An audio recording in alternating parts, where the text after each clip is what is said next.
Hey everyone, welcome to Constructed Chaos. Today I am so excited that we're finally getting a Wizards of the Coast Feywild adventure for D&D 5e. It's something that a lot of people felt has been missing over the last few years and has caused those same people to make guesses as to what the Feywild actually looks like in this latest iteration of Dungeons & Dragons. So with that out of the way, let's get right into it and see what the Feywild has in store for us.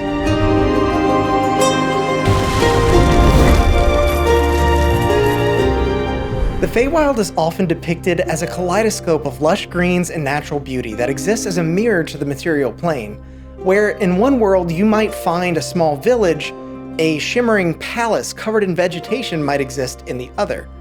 You might find that a small pond in the material plane is instead a golden lake in the Feywild. Like the material plane, the Land of Faries does have seasons and time of day, but they vary based on your location rather than the time. There are places here that are bathed in an eternal sunrise, and locations that are also locked in the dead of winter all year round. It is completely similar, yet also dissimilar and unfamiliar to the reality that we know. And while that may be true, there's also a level of diversity to be found in that unfamiliarity. In addition to expansive forests and beautifully designed Eladrin cities, there does also exist frigid cold mountains, colorful poisonous swamps, and so on. And even when all looks like sunshine and rainbows on the surface, the Feywild can still be an extremely dangerous place.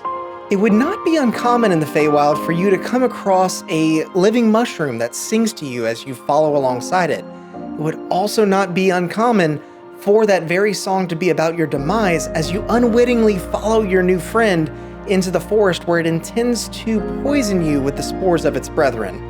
Perhaps the one consistency with any journey into the Feywild is that it's a land shaped by the emotions of its creatures, inhabitants, and rulers alike.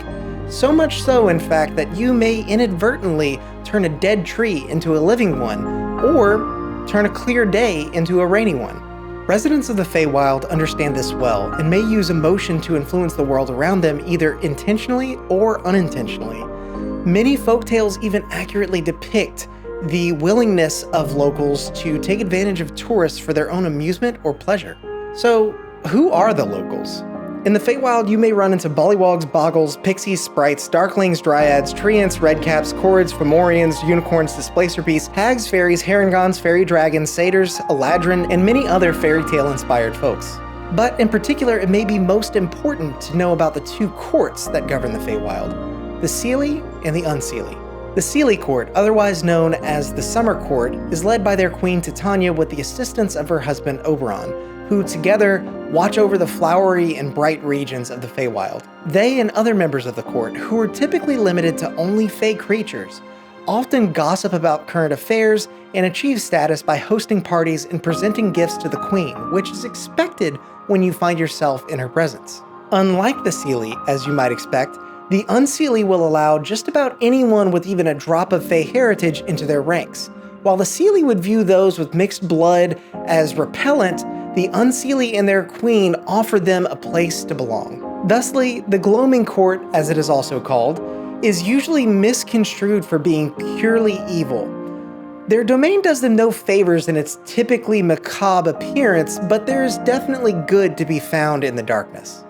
So now that you've got a pretty good understanding of the Land of Fairies, you may be wondering how exactly it is that you get there. Fey crossings, as they're called, are typically found in places that bear a strong resemblance between the Feywild and the material plane. An ancient grove, a circle of mushrooms, and even a trail of sweet candies are all examples of what a Fey crossing might look like. And a lot of times they're engineered by Fey themselves in order to lure outsiders into their domain. As a result of this, children often disappear into the Feywild, tricked by Fey that think nothing of their deviance. Adventurers are also not immune to this, so it might be a good idea to keep an eye on your surroundings, lest you find yourself crossing over unintentionally. However, if you do find yourself on an impromptu trip to this plane of wondrous absurdity, there are a few more things that you should be careful of. Residents of this seemingly unruly land are ironically bound by several magical rules of that land, else they must face the consequences, and unreasonably, as an outsider, you'll be expected to follow those rules as well. Firstly, Those in the Feywild have a natural disdain for the telling of lies, and while this may seem like a good thing in the first place, many Fey will use that simple fact to deceive you by not telling you the whole truth. And in doing so, they may rope you into deals or verbal agreements that may have more implications than they originally let on. This brings us to our next cautionary tale. Agreements in the Feywild, even the partially obscure verbal ones, have a magically binding property. Those who make agreements and fail to follow through on them may find the land shifting in ways to punish them, even if that deal would take years or even lifetimes to make good on. So, as a good rule of thumb, don't agree to anything, especially if it sounds like a good deal to you. Most Fey have spent lifetimes sharpening their silver tongue for a chance to deceive an unknowing stranger like you. In similar fashion, Fey creatures may even use the Rule of Reciprocity as a way to take advantage of unwise adventurers lost in their domain. Basically, if you are presented with a gift from a Fey, whether it be a fruit or a family heirloom, you are expected to provide them with a gift in return of equal value. This goes both ways, of course, but it's important to know that Fey don't appraise things in the same way that we do on the material plane. Instead, they assign worth based on their value in the moment or their sentimental value to the owner. So be careful when accepting something as simple as food from a Fey when you're hungry. They may just expect something like your firstborn in return. If this sounds something like a Disney fairy tale with Brothers Grimm undertones, then you've developed a pretty keen understanding of what the Feywild actually is. In an unfamiliar place where even the darkness appears beautiful, danger often lurks just below the smiles and sunshine. However, locals will find the practices of the material plane just as unfamiliar. So use that to your advantage when trying to entertain a queen or distract a tree. And when you've finally had your fill of fairies and fauna, you may come to discover one last trick. Time passes differently in the Feywild than it does on the material plane.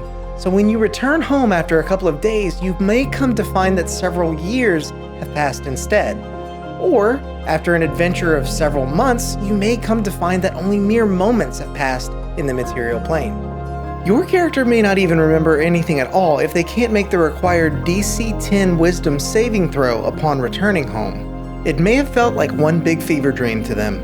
All may not be as it seems in the Feywild. Though its beauty is undeniable, it is not inherently a plane of good nor evil. But also keep in mind that no matter what you encounter there, good social diplomacy will often get you further than any sword or spell you possess. That said, I hope you've enjoyed this video, and if you have, please don't forget to hit the like and subscribe buttons as you cross back into the material plane, and until next time, go out there and make some chaos.